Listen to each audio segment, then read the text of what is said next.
सनातन हिंदू एकता पदयात्रा की जय, बागेश्वर धाम की जय। इस वीडियो के माध्यम से जान लीजिए कि पदयात्रा जो होने वाली है 7 नवंबर से 16 नवंबर तक, वो कहां कहां कब कब जाएगी, कहां पहुंचेगी और आप कहां पर पहुंचने का अपना विचार बना रहे। यह पदयात्रा हिंदुओं की एकता के लिए, सनातन की एकता के लिए वैचारिक यात्रा है, वैचारिक क्रांति है। देश की सबसे बड़ी क्रांति होने जा रही है 2.0। मतलब हम अपने जीवन की दूसरी पदयात्रा प्रारंभ करेंगे 7 नवंबर को। 7 नवंबर वही दिन है जिस दिन धर्म सम्राट स्वामी करपात्री जी पर गोलियां चलाई गई थी। यह शायद लगभग 1966 की पुरानी बात है।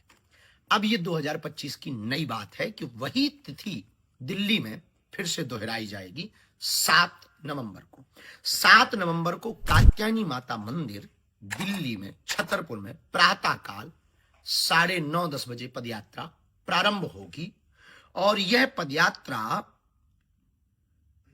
7 तारीख को जिरखोद मंदिर में पहुंचेगी। जिरखोद मंदिर में रात्रि विश्राम होगा और यहां पर भोजन होगा। इसके बाद 8 तारीख को प्रातः काल राष्ट्रगान और हनुमान चालीसा करके फिर पदयात्रा प्रारंभ होगी। 7 तारीख को जब पदयात्रा प्रारंभ होगी तो राष्ट्रगान होगा, हनुमान चालीसा का पाठ होगा, 2 ध्वज चलेंगे, एक आगे धर्म ध्वज होगा, एक पीछे धर्म ध्वज होगा। पदयात्रियों से प्रार्थना है उस धर्म ध्वज को लांघ कर आगे नहीं जाना है, उसी के अंतर्गत रहना है ताकि यह अनुष्ठानमय, हमारा अध्यात्ममय यात्रा का स्वरूप बना रहे। इस पदयात्रा में अखंड महामंत्र का कीर्तन होगा। इस पदयात्रा में गौ माता भी साथ में चलेगी, साधु संतों का कमंडल चलेगा और बागेश्वर धाम का सुंदरकांड और बागेश्वर धाम का मंडल चलेगा। तो रात्रि काल विश्राम में 7 तारीख को हम जिरखोद मंदिर में करेंगे, यहां भजन कीर्तन करेंगे। सुबह हो जाएगी 8 तारीख को जब प्रातः काल हनुमान चालीसा और राष्ट्रगान के साथ यात्रा प्रारंभ होगी तो दोपहर में 12 बजे हम पहुंचेंगे मेडिकल कॉलेज के पास। वहां पर मेडिकल कॉलेज के पास में चलित भोजन होगा, दोपहर का भोजन होगा और फिर 7 किलोमीटर चलेंगे, रात्रि विश्राम करेंगे दशहरा मैदान फरीदाबाद में। 8 तारीख की रात पूरी विश्राम जब वहां कर लेंगे तो लग जाएगी तारीख 9 और 9 तारीख को प्रातः काल फिर पदयात्रा प्रारंभ होगी जो दोपहर काल में फरीदाबाद से बल्लभगढ़ मंडी पहुंचेगी। वहां पर भी भोजन होगा, चर्चा होगी, थोड़ा विश्राम होगा और हिंदू एकता के लिए संकल्प दिला करके फिर दोपहर में भोजन करके हम लोग चल पड़ेंगे बल्लभगढ़ मंडी से और 9 तारीख को रात्रि में पहुंच जाएंगे सीकरी, जहां अग्रवाल जी की भूमि है। वहां पर रात्रि विश्राम करेंगे, आध्यात्मिक चर्चा करेंगे, संतों के उद्बोधन होंगे और सांस्कृतिक कार्यक्रम होगा और रात्रि विश्राम करेंगे। तारीख लग जाएगी तब 10 दूसरे दिन। फिर सुबह वही हनुमान चालीसा, सुंदरकांड और सीकरी से पदयात्रा को उठाया जाएगा और दोपहर में 10 तारीख को पहुंचेंगे हम पृथला, जहां लूथरा जी की भूमि है।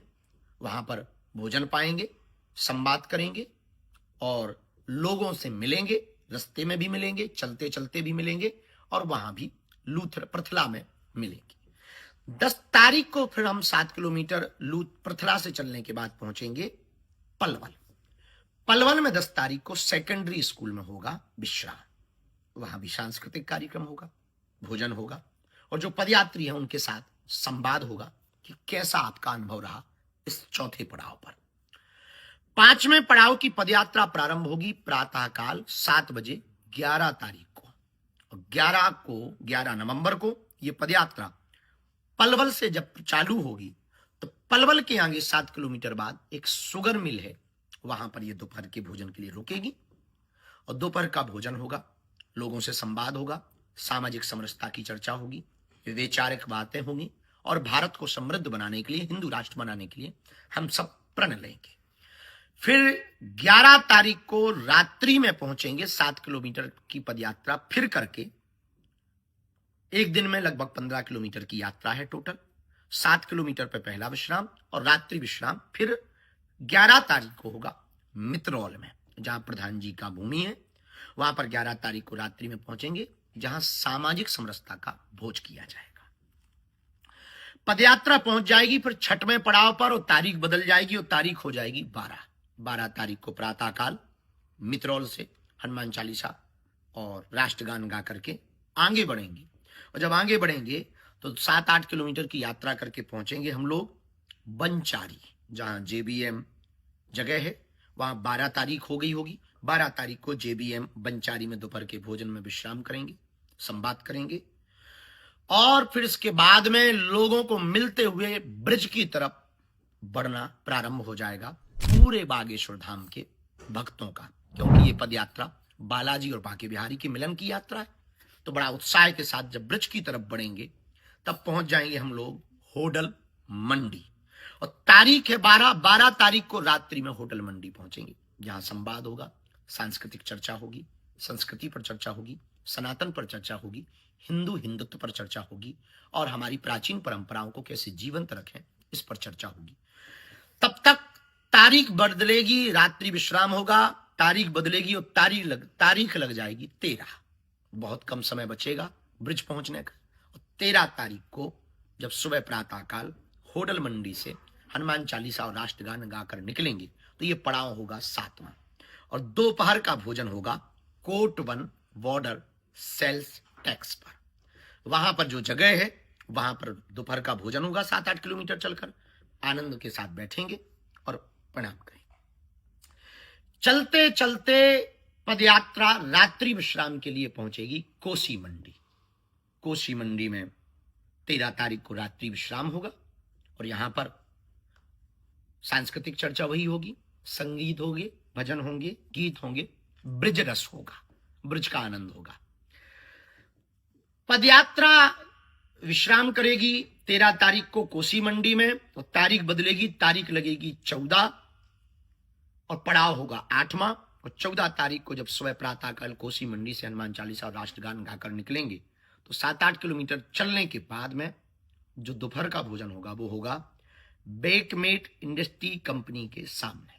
वहां पर भोजन होगा, वहां पर संवाद होगा, सामाजिक समरसता की चर्चा होगी और फिर यहां से प्रण लेकर के फिर बढ़ जाएंगे 7-8 किलोमीटर और रात्रि विश्राम 14 तारीख को करेंगे गुप्ता रेजिडेंसी में। वहां पर रुक करके फिर वहां के लोकल क्षेत्रीय लोगों से चर्चा करेंगे, संतों से चर्चा करेंगे, महंतों से चर्चा करेंगे, उनका आशीर्वाद लेंगे और विश्राम करेंगे। 14 तारीख को विश्राम करते ही तारीख बदल जाएगी, तारीख लग जाएगी 15 नवंबर। तो 15 नवंबर को 9वां पड़ाव होगा, फिर एक दिन मात्र शेष रह जाएगा। उत्साह और उल्लास चरम पर होगा बांके बिहारी से मिलन का और बालाजी से मिलवाने का। 9 तारीख को 9वें पड़ाव को 15 नवंबर को दोपहर का भोजन जो किया जाएगा सुबह चलने के बाद गुप्ता रेजिडेंसी से यादव हरियाणा ढाबा के पास में दोपहर का भोजन होगा। वहां रुकेंगे 15 तारीख को और वहां पर संवाद करेंगे, ब्रिजवासियों का आशीर्वाद लेंगे, ब्रिज के सभी माताओं का आशीर्वाद लेंगे, ब्रिज रज को मस्तक पर लगाते हुए रात्रि विश्राम करेंगे राधा गोविंद जी मंदिर में। वहां पर रात्रि विश्राम होगा, ठाकुर जी के दर्शन होंगे, ठाकुर जी के तरह तरह की लीलाओं का मधुर गायन होगा, संवाद होगा, रुका नहीं, रात्रि विश्राम करेंगे, रुकेंगे। इसके बाद फिर वो दिन आ जाएगा जब हम सब अपने जीवन की 2.0 की यानी जीवन की दूसरी पदयात्रा को विराम देने का समय होगा। वो दिन आएगा जब बालाजी और बांके बिहारी के मिलन का समय आएगा। वो दिन होगा जो पदयात्री 10 दिन से नई नई यादें तरोताजा करके लोगों से मिलकर, हिलकर, मिलकर, चल करके जब हम लोग नई नई कहानियां को गढ़ पाएंगे, समझ पाएंगे, जान पाएंगे और भारत के लिए कुछ कर पाएंगे और फिर यहां से विदा होने का समय होगा अपने अपने घरों की वापसी। कोई ट्रेनों से जाता दिखाई पड़ेगा, कोई बसों से जाता दिखाई पड़ेगा, तो कोई उत्साह लेकर जाता दिखाई पड़ेगा, तो कोई बांके बिहारी से बिछड़न का विरह लेकर के जाता दिखाई पड़ेगा। और तारीख बदलेगी, 15 से होगी 16 और 16 नवंबर को वो दिन अभूतपूर्व होगा। राधा गोविंद जी के मंदिर से चलकर 7-8 किलोमीटर दूर 4 धाम छठी करा में भोजन होगा, प्रसाद होगा और फिर इसके बाद में यहां से बांके बिहारी के चरणों में जाकर के यात्रा विश्राम करेगी और यात्रा बालाजी की यात्रा बांके बिहारी के चरणों में मिल जाएगी और जीवन का, भारत का एक दूसरा अध्याय गढ़ जाएगा। सनातन संस्कृति का एक नया अध्याय लिख जाएगा। हिंदू डरपोक नहीं है, हिंदू डरा हुआ नहीं है, हिंदू एक है, हिंदू संगठित है, हिंदू जागा हुआ है, हिंदू अब भागने वाला नहीं है, हिंदू अब जाग चुका है। ये नया अध्याय इतिहास के पन्नों पर 16 तारीख को लिख जाएगा। आप कहां पहुंच रहे हो अपने देश के लिए, राष्ट्र के लिए, सनातन के लिए, हिंदुत्व के लिए? बना लो अपना मूड, कर लो तैयारी 7 नवंबर से 16 नवंबर तक।